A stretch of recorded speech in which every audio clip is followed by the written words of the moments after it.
Hey guys, what's up? It's Taz101 Saga, and I haven't showed my face in there. You know, my beautiful face that was carved by angels. I haven't showed it in a while. So, I'm going to talk about a little subject today. Apparently all gun owners are paranoid. Well, actually they are paranoid because, you know, why else would you buy a gun unless you just wanted to kill millions of people? Well, I'm going to tell you from a British perspective on some of my views on that. Now, I know I've already made a few vids like this, but I wanted to make another video because there's constantly things boiling up in me I have to get off my chest. Now, apparently all gun owners are paranoid. Let me throw you back on that. Right. For example, this is a real handgun from 1940. It's from World War II. Catch. It does not work. Now, I know a lot of the Americans watching this video are going to be like, what's the point in owning of a gun if it doesn't work? Well, the reason is, not every country is the United States, where you can just walk in a gun store, send your background check, blah blah blah, system run check, whatever, pay your money, get your gun, your box and your magazine and your bullets and whatever, and there you go. Now, this does not work because of the UK law.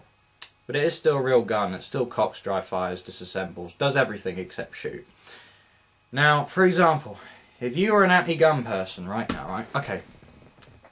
This gun is never going to shoot. It's impossible for it to shoot because the barrel is blocked, right? Now, this is me pointing a gun.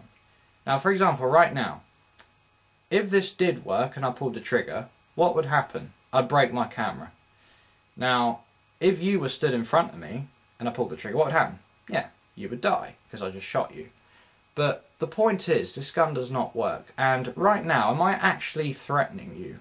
No, I'm not, because say if I did pull the trigger and this was working, would a bullet come out of your computer screen and kill you? No, it would not, because you're not really there. You're looking at a screen. Now, if I aimed this at you, like say it is what it really is, it doesn't work in real life, and I pulled the trigger, is it actually any more likely that you would die from that than if I just aimed it at you as a real gun right now and pulled the trigger? No, it wouldn't make any difference. The fact is, it does not work. Now, I know this doesn't apply to like the worldwide gun debate. This applies to a little issue in the UK that a few people seem to have with us owning these inoperable weapons as, you know, display pieces, and you know, there's another whole bunch of them over there and whatnot. And they don't understand why. I'm just telling you from a UK perspective why some people own these things. They seem to think we just want to use them to run into banks and, you know, scare people because they think that they work and stuff like that. No. I just told you, didn't I, when I lifted that gun up? It's from 1940. It's from the Second World War. This was carried by a Russian junior lieutenant, officer, or tank crew member. Who knows? If only it could talk, it could tell us stories. It's been in one of the most significant events in world history, World War II, this little piece right here. And so is its holster. Who knows whose hip that was on, okay? That's why you buy them, because, you know, people buy them for different reasons. Some people buy them for recreational use, things like that. But the point I'm trying to make is gun owners are apparently paranoid. They're just paranoid people who just want to intimidate everyone, to feel like there's someone in the world, or to compensate for their insecurity, or they just want to hurt people and watch people suffer, things like that. Well, let me throw this at you. In the United States, there are around, I know that the United States has a lot of gun deaths, but just hear me out. In the United States, there are about 80 million gun owners. But guess what? They don't have 80 million plus gun deaths every year. So if everyone with guns wants to kill people and injure people, then they have a gun and ammunition. What's stopping them? I'll tell you what stops them. A sane mind and a good heart. Because almost everyone has those. There are a lot of people in the world which have a deranged mind and a black heart, but then those numbers are generally far less, way less. And gun owners are no exception. Gun owners are people just like you and me, or if you're, say if you're an anti-gun person watching this video, they're people just like you. They just have different interests. Now, there's others which are going to go on and saying, you know, well, why would you want something that's designed to kill? You know, just like this stupid Mothers Against Guns thing, commercials they're always sort of making on the internet in the UK, where they're just like, you know, Guns are designed to kill. Nobody needs a gun. You know, things like that. Most people do not need a gun. But life is not based on needs. Most people do not need a 70-inch plasma television or a car that goes over 60 miles per hour, but that doesn't mean they shouldn't be allowed to have it. Now, what I'm saying, the point I'm trying to get to, is that, you know, everyone seems to think everyone wants to own everything for the wrong reason. It's not at all the case. Now, if we're not allowed to own anything that can kill someone, well, we better ban absolutely every object with any particular mass to it, because we better ban stones. We should probably have giant shoulder-to-shoulder formations of people walking through woodland and forested areas, picking up stones and throwing them into a big Satan's big pit of fire, so no one can ever get clobbered over the head with a stone or a brick ever again. Sometimes roofs collapse on people and kill them. Sometimes there are gas explosions. Ban gas. Okay, how far do you go with this analogy that we should get rid of anything that can harm someone? Because if you had this perfect utopia where no one could get injured, oh wait, you can't. It's impossible.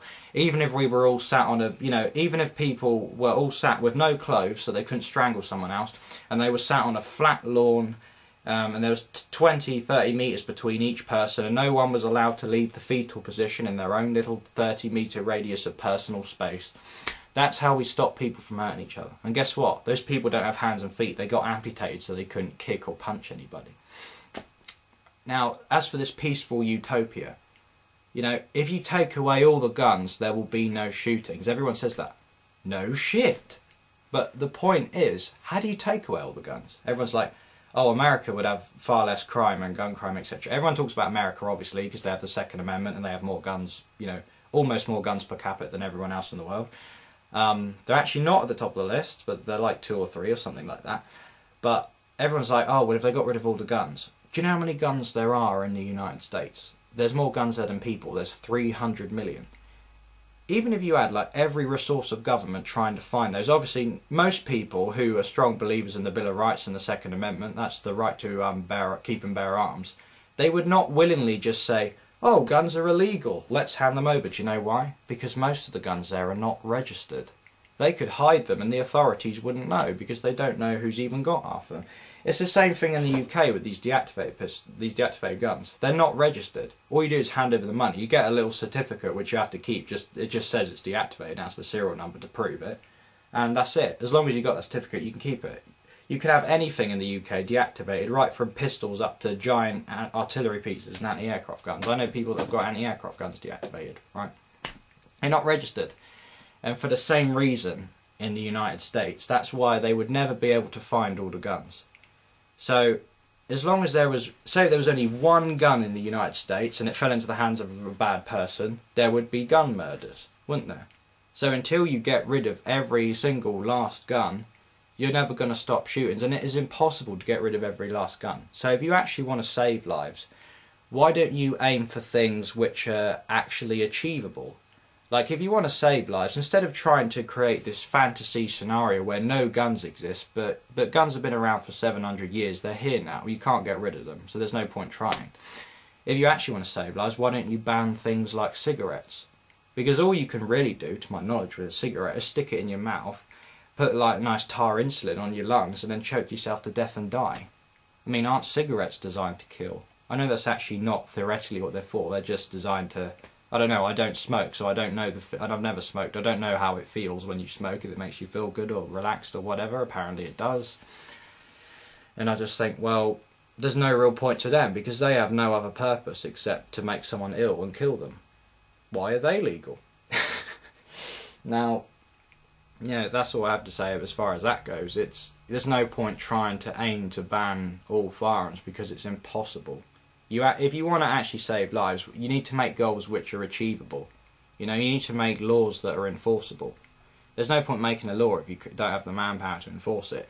It would take decades and decades, even with all the government resources and effort, to find every single last gun. And how expensive would that be? The country would be like Somalia by the time they'd spent all their money trying to find the guns. And look at Somalia. You know, there's a lot of countries in the world where guns are, you know, either completely illegal or almost illegal, and loads of people have them because the government knows that people are always going to get them, so they don't actually go out there. You know, there was a guy on YouTube who said that he visited Romania where submachine guns are illegal, and he said that you go into some of the wild, you know, the sort of the more out of city areas, and there's people just walking around with submachine guns because the government just doesn't bother to enforce the law in those areas.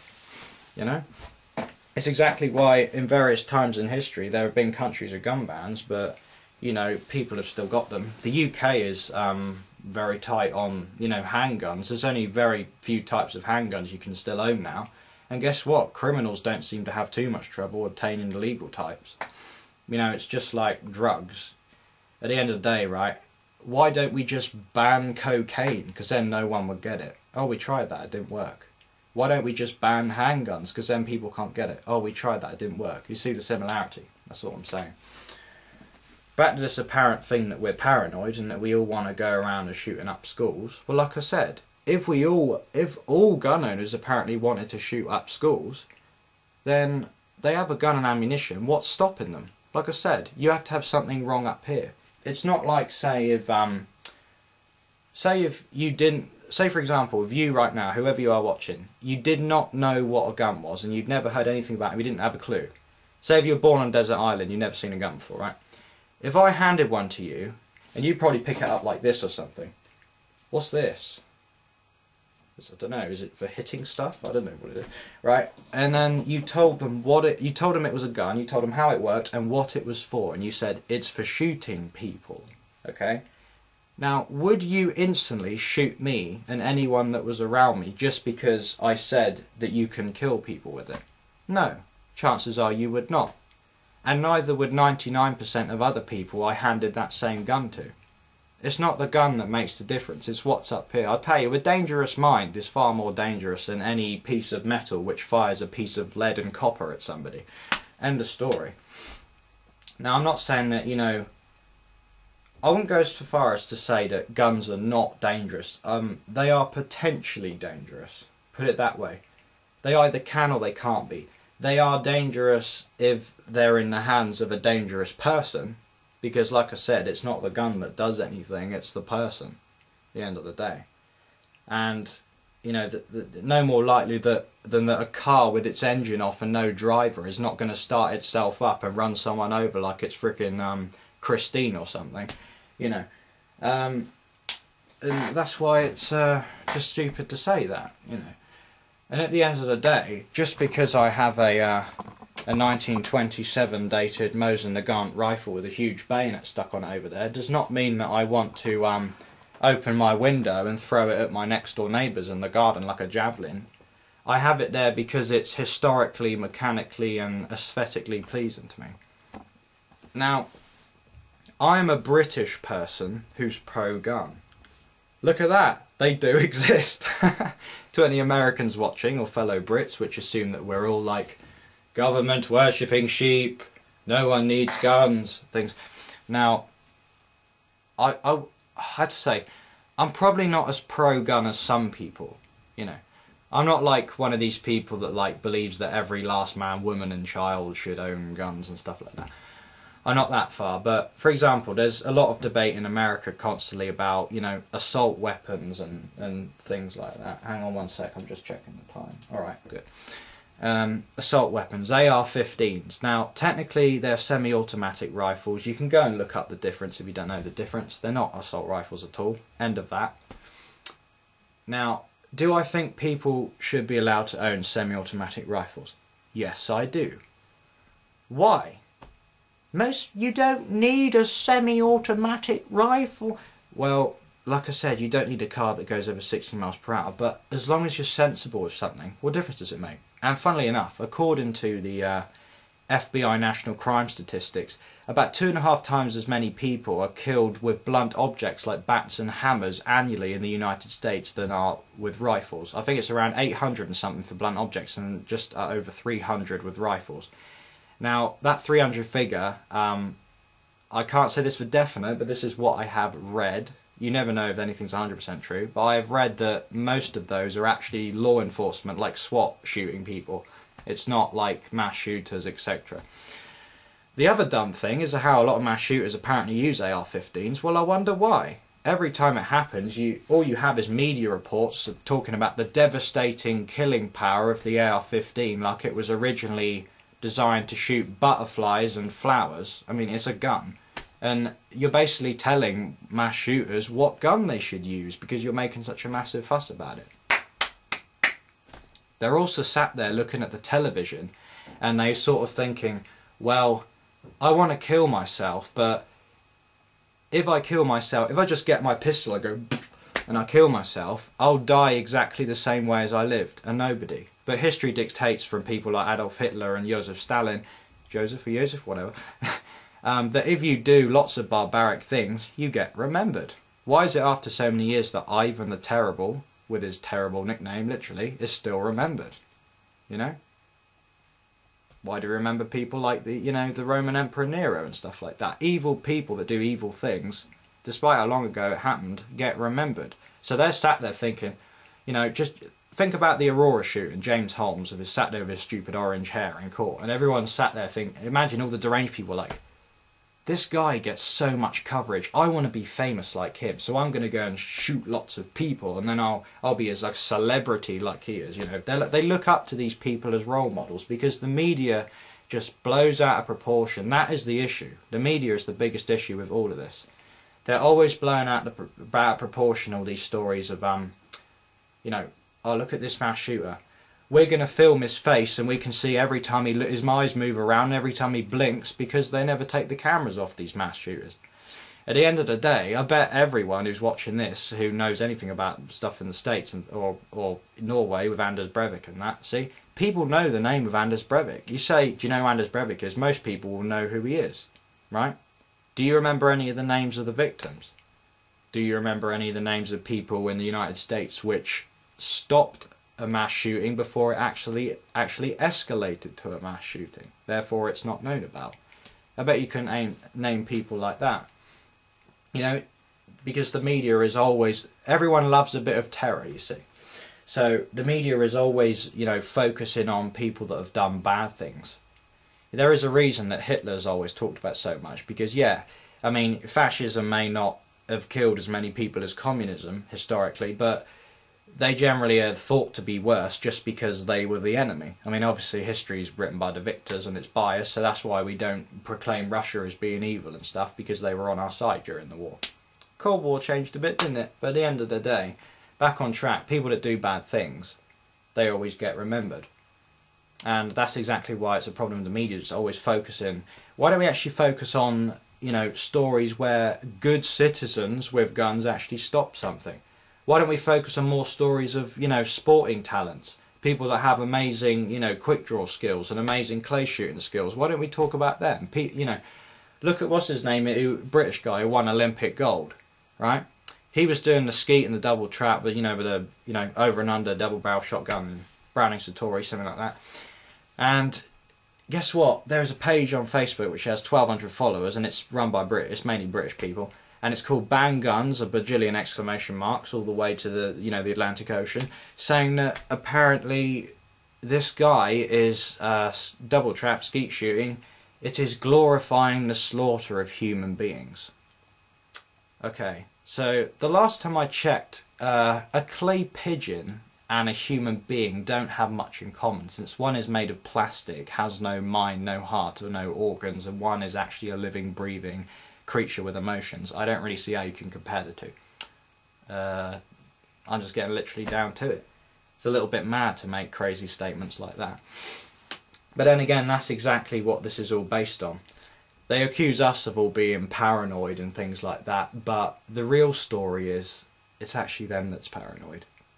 Because if you look at it logically, their arguments are all based on what if, oh, why would this be legal? What if someone goes and does this? A lot of people say, oh, why should these inoperable deactivated guns, like this? Why should they be legal? Oh, because in the UK, did you know we have all these shootings, right? This guy, yeah, he got a 100-year-old Maxim, he reactivated it, and he went into a shopping centre and killed 300 people. There's another guy who had an anti-aircraft gun, and he reactivated it and shot down a 757 over London. No. It does not happen. It's, what if someone does this? What if someone does that? That's paranoia. You always think that everyone out there is out to get you. And, for example, I do not own these rifles because I think there's going to be a riot outside my house so I can go out and feel like a big man because I'm hiding behind a gun. It's nothing like that. A lot of us, you know, I'm sure there are paranoid gun owners, I'm not saying no one is, but from what my experience and the people I know and the people I've seen, pretty much everyone I know who likes guns likes them because they're either A, it's their job, or they're B, mechanically interested or historically interested in them. I'm those last two things. Not being rude, just two. And, you know, that's that really. They seem to think that we all want to go out and just murder hundreds of children in elementary schools and things like that. I mean, just that is paranoia. To be honest, because one guy has gone into a elementary school and shot people up with a rifle, they want to ban all rifles from everyone. Why? Do they think that everyone is therefore going to do the same thing? That's paranoia. And this whole fact of, you know, they say that, oh, if guns were not allowed, then this would not have happened. Gun control will save everyone. Well, if you look at a lot of the shootings in the US, all but one of them has been on a gun-free zone since 1945. Now, I wonder why that is. Well, if you want to kill lots of people, it's a lot easier to do that if they don't have guns. Therefore, you go to a gun-free zone. That makes perfect sense. And gun-free zones are a total dumb idea, in my opinion. So, just think about it. Put yourself in this guy's shoes. He walks in. I have a gun and no one else does. It makes them feel powerful and like they've got something in the world. Because a lot of these people are cowards. That's why they shoot up unarmed people. Because if they didn't have this, they'd just be a little weakling who would run away from any sign of danger. There is a reason they always shoot themselves when the cops turn up. That's all I'm saying. But, you know, like I was saying, if they think it's going to make you safer, well, do you reckon that the reason there are no mass shootings at police stations and gun shows, do you think that's something to do with the fact that people there are armed and they're actually able to stop anyone that goes mental? Now, if you think about it, a gun-free zone, that was created because of a piece of gun control legislation which says you can't carry a gun in this area. And those people died because they couldn't carry a gun to protect themselves in that area. They have died directly as a result of gun control. An estimated 262 million people have died throughout history as a result of gun control or events that followed that were preceded by gun control. Okay, that's an estimate. Now everyone sort of says, oh, you're just bringing up things which happened years ago. Well, people that ignore history are destined to repeat it, so it's relevant to mention. And the fact to say that gun control sort of saves lives, because if less people have guns, the better. Well, say, for example, there is a town with 100 people, and the gun laws are very strict, so only one person out of those 100 has a gun. What if he goes mental? Okay, bang, bang, bang. The police will get there in 20 minutes after he's killed about 50 people. How is that saving anyone's life? Now imagine that same town, 100 people, but say 50 of those people own guns. One of them goes mental. There's 49 people in the immediate area that can deal with it. Now there's always British people saying, oh, well, if this is true, then why don't any of these shootings in America get stopped? Well, they do. But you don't hear about them because the news only wants to tell you about the negative stories because it supports their agenda to have, throw negative fuel on the fire, so to speak. And that's all there is to it, really. As for the mass shootings, they happen on gun-free zones where people aren't allowed to take guns. So they even have some buildings, and I think this is stupid, they even have some buildings in America where it says gun-free zone and a big sign. So basically, to any criminal, they're like, I can rob someone and then no one can stop me. You know, you're not going to do anything, are you? You know, I mean, I know you get a lot of the stereotypical Americans that British people really hate, who are just like, you know, oh, it's in the Bill of Rights, it's my right to keep and bear arms, that's why I own a gun, hoorah! You know, stuff like that. Now, that hurts my throat doing that voice, but, you know, not all Americans are like that. They're not all like these, you know, Arlie Ermy gun-ho types who just think that the solution to every problem is to charge your 45 Colt and start shooting.